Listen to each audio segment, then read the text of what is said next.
For professional advice with a personal touch, consult FL Fuller Landau, Chartered Professional Accountants and Business Advisors. Click on flmontreal.com.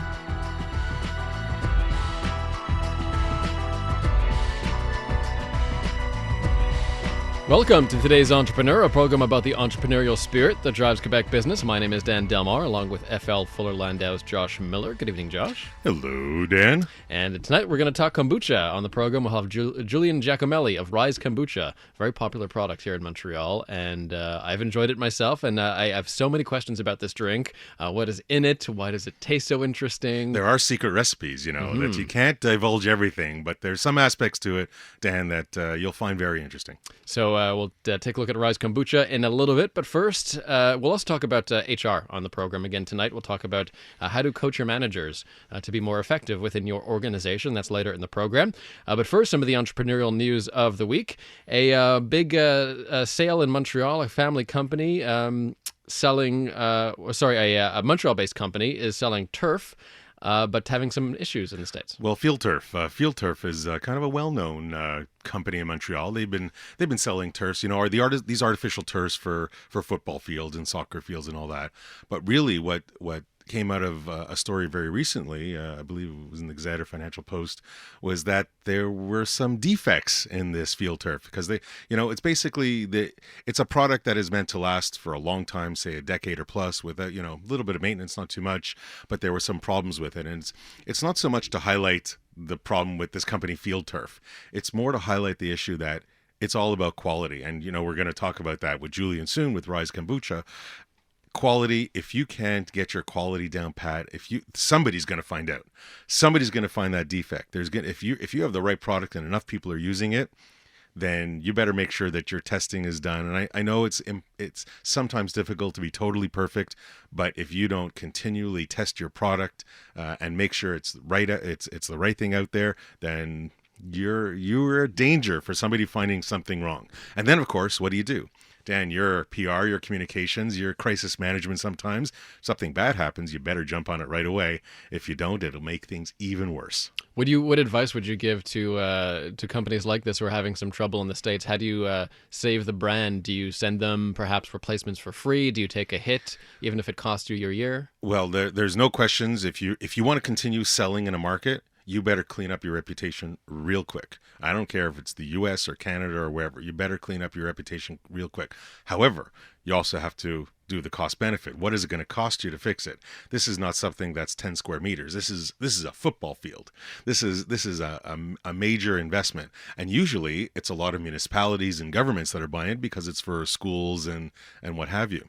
So if you want to stay in that market, you better keep your reputation, so you better try and fix it. If you choose not to stay in the market and you want to bury it, that's different. Some people just choose to go into a different product altogether. I mean, who knows what's going to happen with Samsung and their Note 7, it was catching fire. I read one report says they're going to just try and go to the Samsung 8 as fast as they can to put this behind them. Mm-hmm. So yes, recall, but not necessarily repair whatever, but just come out with a new product that will hopefully steal the fanfare going forward. Or just add the next sequential number, and then it'll be fine. It's like a new product. Well, we're all familiar with that. It's not the 7, it's the 8. And 8 is lucky in China, and I'm just back from there. So actually, let's pick up on that. How was Hong Kong?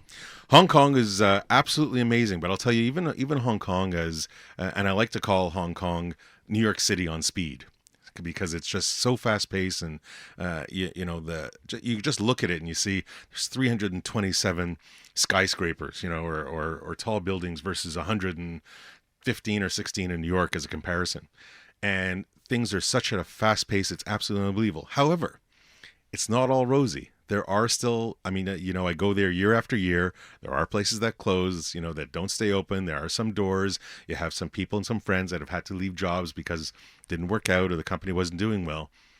That being said, there's so much opportunity and so many ideas that flow in this little city, this special administrative region of China. It is absolutely amazing to see. And what I want to get to people out there is that if you don't explore and you don't get out of your own backyard, there's only so many ideas that can be generated. You got to go see what's out there. You got to go get those creative juices flowing And yes, you can rely on some of your team and some of your management and some of your key people, but if you don't actually leave the nest a little bit and go out there, then I think you'll just be limited in the ideas that you'll come back with. What about doing business in Hong Kong versus mainland China? What do you see as the big differences there? Well, it's two very different regions. I mean, first of all, I think China's amazingly intelligent in the fact that they have communism and capitalism all under the same roof. They have specifically kept it as one country and two systems. So, doing business in Hong Kong is super easy. Doing business in China is super difficult. There is no question you see the government's hand in both, but one is very free-flowing, one is very quick to respond when things are made much easier. Although opening a bank account today in Hong Kong is much more difficult than it used to be. It used to only be a day or two or three, and now it's several weeks and maybe even longer, some cases a couple of months. Although that's not Hong Kong, that's really international regulations. That's really these monetary funds. It's almost actually the United States that are imposing such compliance restrictions and compliance requirements of these banks that they're all afraid to open an account, because the U.S. can come in and say, you opened up an account for Mr. A that is, working under the table, and we don't like it. We're fining you. We're sanctioning you. So they're all scared to death of opening an account to a wrong person. Back to some entrepreneurial news. This is an interesting story, how just a really simple piece of technology can revolutionize a business, how some 20-somethings solved a factory problem with an iPad. And essentially, this was a story about technology, about people using technology to its fullest. You have a factory, you have line workers, there is downtime, there's questions, machines go wrong, there's problems, but they don't always take the time to go tell somebody, or they only tell somebody the next day, the next week, the next month. So these guys are basically have instituted more of the online interaction within the manufacturing system itself. An iPad at every single station. An iPad to log your problems, to log if you found a fix to something. If there's a little training video, you need to refresh your memory, it's right there in front of you. And they found it has reduced down, at least in their sphere of their customers, they found it's reduced downtime, I believe was about 6, 7, 8%, which when you're manufacturing, I know if Julian, when he comes on, if he could improve his productivity by 8%, I'm sure he would love it. So like any manufacturing facility. And it's basically iPads with information right in front of the user to help them do their job better and minimize the downtime. Last Monday, when Michael Newton was filling in for you, it was Cyber Monday. And so we're talking about online shopping. It's obviously exploded, but Canadians are still not completely sold on this. It's not. You see a lot of articles. You see these billions and billions and billions of dollars. But there are reports that Canadians still like to go to the stores and buy it themselves. They still like to go and touch and feel and talk and interact and buy it themselves. Doesn't mean they don't do research online. But the actual buying itself of the product, it's not happening, not nearly as much as you would see in other regions and other countries around the world. That's what I do. I feel like the internet is more of a reference, and especially for clothes, I'm not going to buy something blind like that. I'd rather just go into the store and make sure it fits well. Well, then you are Canadian, Dan. Coming up, we will talk to Julian Giacomelli of Rise Kombucha, and later on, some HR talk with Micheline Mailet of FL, and we're going to talk about how to train your managers to make sure that everyone is in sync with the corporate culture. As everybody knows, you're working in teams, you're working with a lot of people. Not everybody understands the dynamic and how to work with others. And a little bit of coaching can go a really long way. But first, so many questions about kombucha. Very interesting drink. That is on the way.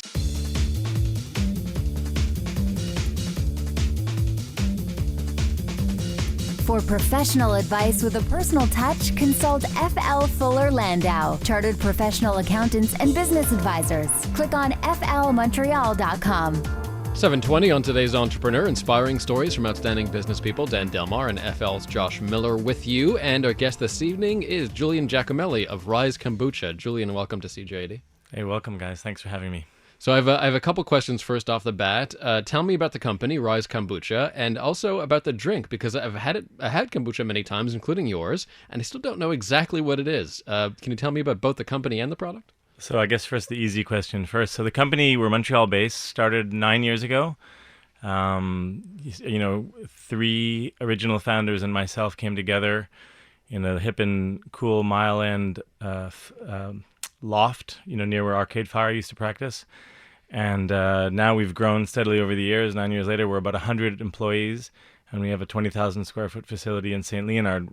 So we brew and distribute Rise Kombucha in 6 flavors, 2 sizes. So the second question, the $1 million question, is, what is kombucha? Because you say you brew it, so right away that kind of conjures up some images. Yeah, it's not just throw a few ingredients in a jar. It's really not unlike a beer. It needs to be brewed. And it's actually a fermentation between tea and a yeast and bacteria mix that we lovingly call the mother, or SCOBY. It's a symbiotic culture of yeast and bacteria. And the resulting drink is this new, it's not just a nice tea with stuff in it. It's a new tea that's lightly fermented, lightly bubbly, slightly bittersweet, and that is a great vehicle to have many different flavors. So it's kind of a pop drink that has a little bit of a bittersweet taste. Non-alcoholic. Non-alcoholic. Although any really fresh drink, any orange juice that sits there, if it's unpasteurized, will have trace amounts of alcohol, like ours. But it is a non-alcoholic drink, absolutely. Now, you guys got together, as you say, in this loft near the Arcade Fire days or plays. And why the beverage industry? Why this? Where did this emanate from? And this is before kombucha really came onto the scene. So how did this idea come about? Yeah, it's interesting. I mean, actually, Dan and I were just talking about it. It was a double sword. We started at the same time Crudescence, which was a vegan restaurant. And it just felt like at the same time, this drink, kombucha, goes very, very well with the raw vegan movement.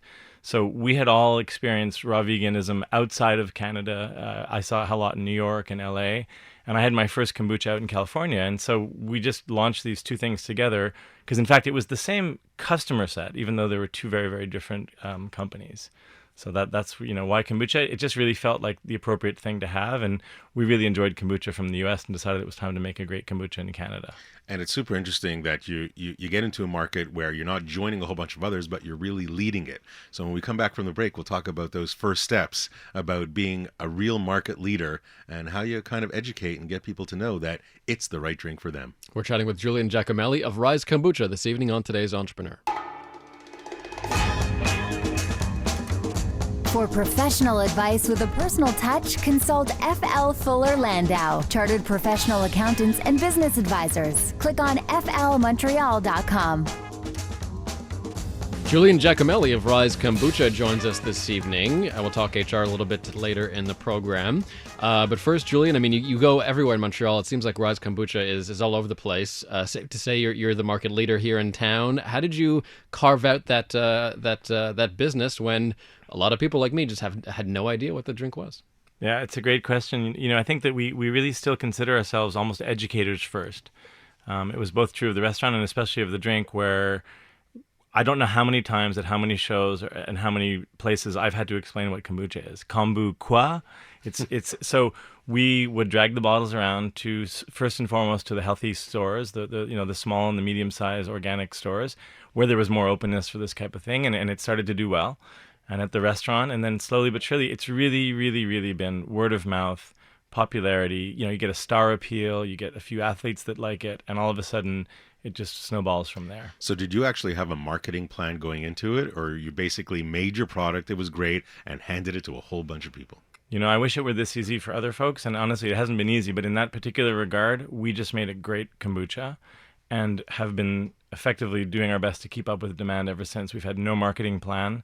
We've never paid for, we occasionally do an ad if we get asked to, but most of the time it's really, we get sponsorship, people, we get invited to talk about it, and that's it. I mean, we are very clear on who we want to reach, and when we rebranded and did all that, we had a clear sense of where we wanted to go with the marketing, but we have not had a traditional sort of go-to-market, what channels do we need to be in? So, but does that mean you ignore like the social media aspect of it and any other forms of media, or do you still do at least a little bit of that? Oh, no, we've been very careful about how we interact in social media and in the community. It's just the more traditional, like paid advertising, et cetera, we haven't done. But no, with social media, we've always done our best to have a good team and to really onboard great ambassadors. But again, unofficial ambassadors. We don't pay anyone to drink the drink. We get folks coming forth that say, we love it. Can we be an athlete that gets some?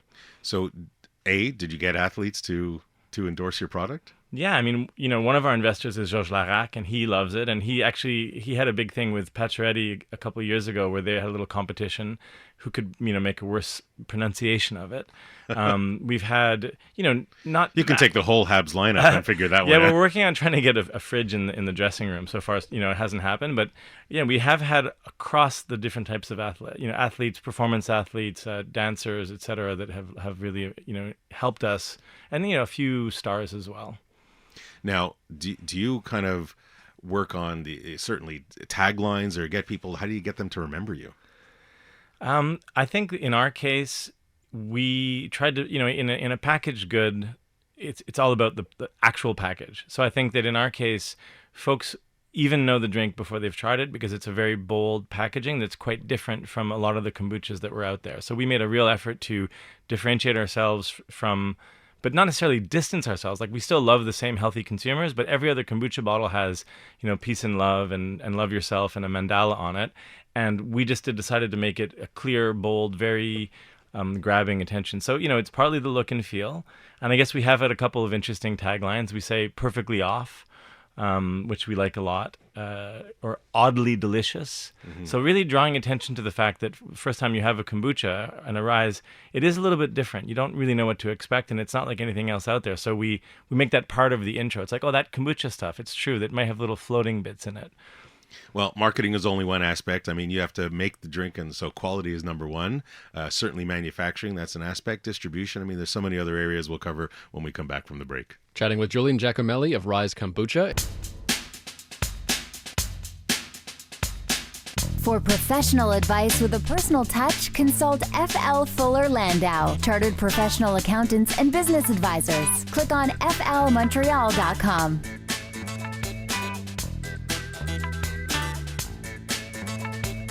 Welcome back to Today's Entrepreneur, presented by FL Fuller Landau, a program about the entrepreneurial spirit that drives Quebec business. My name is Dan Delmar, along with FL's Josh Miller. And this evening we're talking about kombucha with Julian Giacomelli of Rise Kombucha. How did you guys find the product? How did you discover kombucha? I know the history of the drink is a little bit nebulous, but how did you how did you discover the product, and how did you discover your version of it? How did you come up with the perfect recipe? Well, one of the most interesting things about kombucha culture, pun intended, is that actually in the sort of neo-hippie world where a lot of us were spending time learning about food, you give away pieces of the mother of this culture. So we had all tried kombucha in the States and had tried both commercial brands as well as homebrew. It's a very homebrewable product. And in fact, the story goes that the two founders, David and Mathieu, were given a piece of the mother in Hawaii and brought it back on one of their trips and just started making it here. So like many things, like beer, like wine, it's easy to make, but hard to make well. So we, and I say we because I was not part of the original brewing team. I was a little bit more one of the business guys behind it. It's just total determination to trial and error, continuing to develop. How many recipes do they go through, or did you go through? I mean, it's hard to say in that sense, but it's been an absolute continual evolution. And in fact, at the very beginning, we had 3 flavors or 2 flavors. And then the third came along because we sort of merged really early on with a great company that I loved, and his brew was called Sacré Jus, which was great. So we brought him in, and all of a sudden there was 3 flavors, and then we added 2 more a couple years later, and then our last one. So slowly but surely, but even the flavors we have been an ongoing effort to, as we grow a little bit in size, how do you continue to make them just as well? And the consistency of the flavor, I mean, is every batch exactly the same? Now, and certainly where you are today, you mentioned earlier, you were 100 people.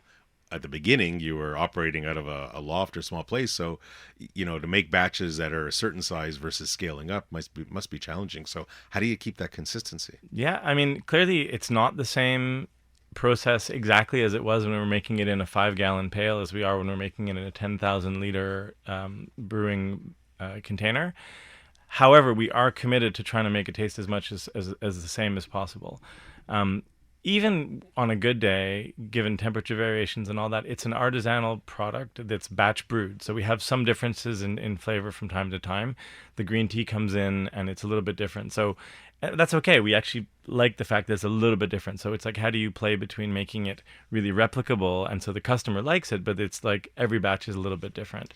So quality assurance, quality control.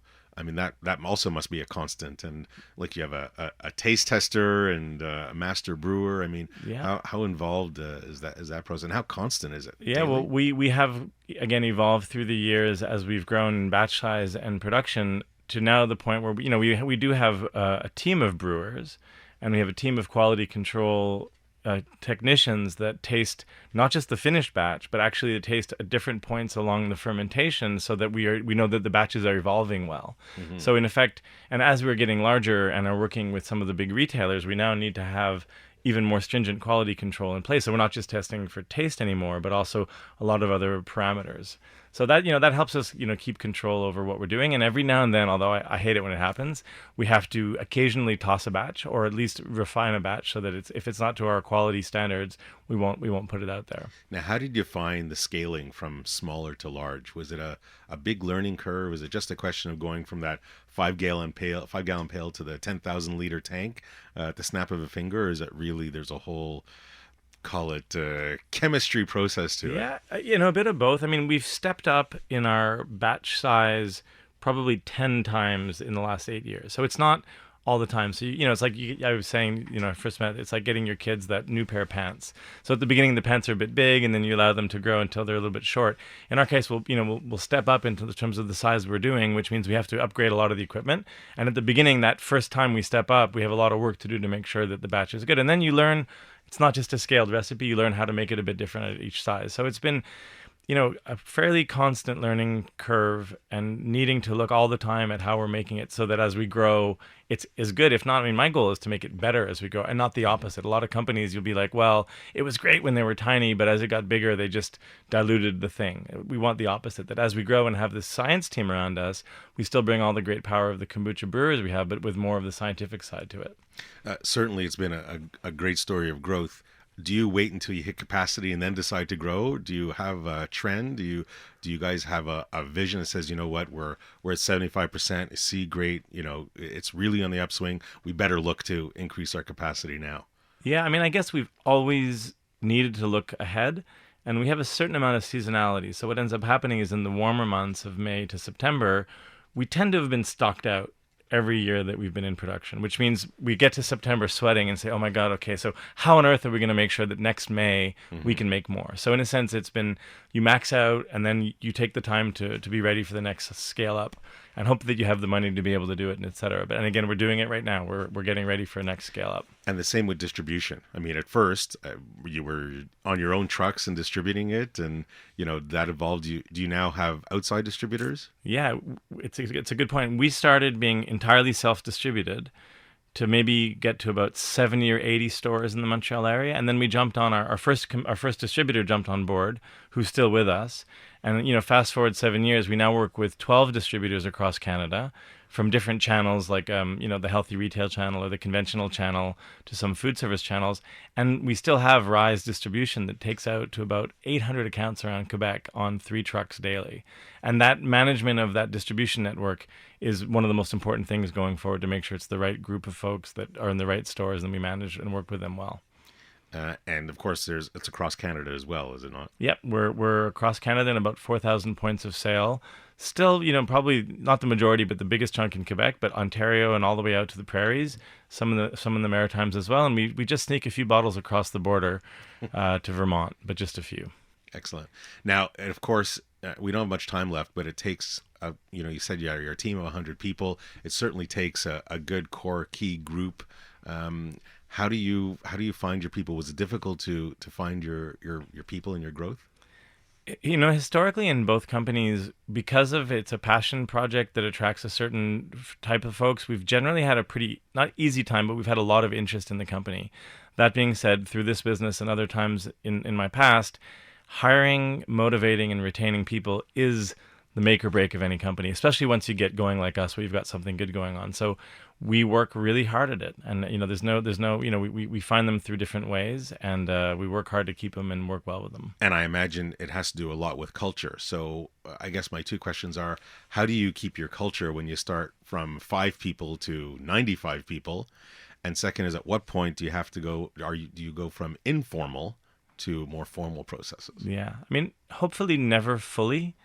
Never fully formal. Never fully formal. Yeah. But I think it is totally true that if you don't start putting in place processes, then things can fall apart. We've had waves where things feel amazing and other times where it feels like we're not paying enough attention to culture. My main MO right now is about how do we scale with integrity, which means that we want to make sure that the culture of the business doesn't get surpassed, because then it's game over. So, it's not even so much about benefits. I mean, folks love to work at a place if they feel like they're part of it. So we just make sure that we're good people. We do stuff together. We are working on a few explicit culture building projects, but it's really mostly about taking the care and being a good example that has worked for us and worked for me. Great story, and certainly as you talk about people and growth and culture, there's no question that management plays a role. And management sometimes, is great at what they do, but they're not always great or don't have the best understanding of people, and sometimes a little coaching can go a long way. Micheline Mailet, HR consultant at FL, will join us next to talk about that, training your managers.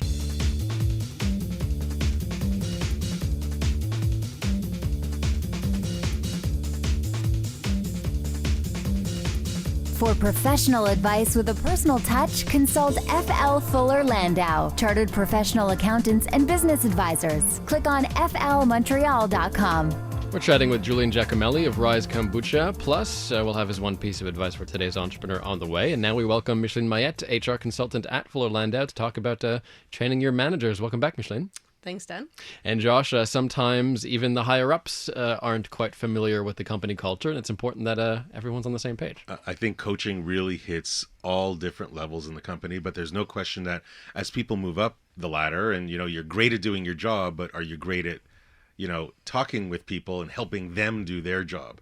And I think it's not always a skill set that is innate. It sometimes needs to be learned. And as we're radio, we can't see Micheline's head nodding, but she's absolutely nodding. So we'll turn to you, Micheline, and maybe you can start and give us a little bit of your recent experience on management coaching and what you kind of see out there as challenges for entrepreneurs. For sure. First of all, the first thing I would say is there's a bit of a misconception as to what coaching is. So a lot of people think it's advising. So, an employee comes to see you, they have a problem, and you give them really good advice on what to do. And a lot of managers pat themselves on the back and say, I just gave really great coaching to this employee. Coaching kind of brings it to another level. So coaching is really about having trust that the person actually has the solutions already, but that they need the right person to help them reach their full potential and kind of pull these answers out of them. So it's a lot about self-discovery, discussion. Is it also about the ability or the need to read the person in front of you, understand the body language, the tone? Most of it's about listening. There's definitely more listening than there is talking with coaching, which is hard because a lot of people feel the need to give a lot of advice. And there's some situations that, yes, you need to give the person advice if you have the answer or if you're wearing more of your manager hat. So often I say, what hat are you wearing right now? Are you wearing your manager hat, or do you want to try a coaching hat on and see how that suits the situation? And do you find that, because I know you've coached a number of managers over time, and from young to old, are there different approaches? Is there such thing as an old-fashioned approach versus, what maybe works better today? It's all about really listening and trying to understand the situation, but also not trying to put yourself in their shoes with their values. Everybody, young or old, comes to the table with different values and different perceptions of their reality. So it's kind of making them think about their reality a little bit differently. So kind of asking, is this a fact that you're telling me, or is it your own perception? And often I'll make them reflect, is that just the way I'm seeing it, or is this actually true or not? So kind of helping them rethink, I guess, how they see things. Julian, I know, with the growth in the number of people in your firm, it's certainly not everybody just kind of grows up and says, I can be a manager and does it well. Do you find there's coaching required within the four walls of Rise Kombucha? Yeah, I think, in today's day and age, it's not maybe as formal as what we're talking about here, but that I really do try to do my best to do a lot of coaching. And in an informal way, what that really means is, as you say, it's letting people find the way to answer the questions themselves. They know the answers, and empowering them through questions rather than telling them the answer. That's really, I come from a consulting and smarty pants kind of background where I think I know the answers to just about everything. And at the same time, the most important thing is asking questions to allow the other person to come upon the answer, which they probably have. Which is why, and that's how they learn the best, and that's how they'll probably adhere to it the most, is if they feel they've come up with it themselves. More on HR, plus Julian's one piece of advice for today's entrepreneur. That's next. For professional advice with a personal touch, consult FL Fuller Landau, Chartered Professional Accountants and Business Advisors. Click on flmontreal.com. Julian Giacomelli from Rise Kombucha has his one piece of advice for today's entrepreneur on the way. But first, chatting with Micheline Mailet, HR consultant at FL, about managers adopting the corporate culture, not the kind that goes into the Rise Kombucha bottle, but the organizational culture. What happens when you have a manager who's just not really willing to learn? I think it's on both sides too. You know, there's a manager that's willing to coach, and then there is a team member employee that also has to be willing to want to be coached. 100%. Yeah. I mean, if you have, for example, like in some, especially in formal coaching arrangements, so when there's an outside coach, often it's the company's telling a manager, like, you're not doing a good job. I want you to get coaching on this. So the person comes to the table already feeling very reticent about the whole process and not really into it.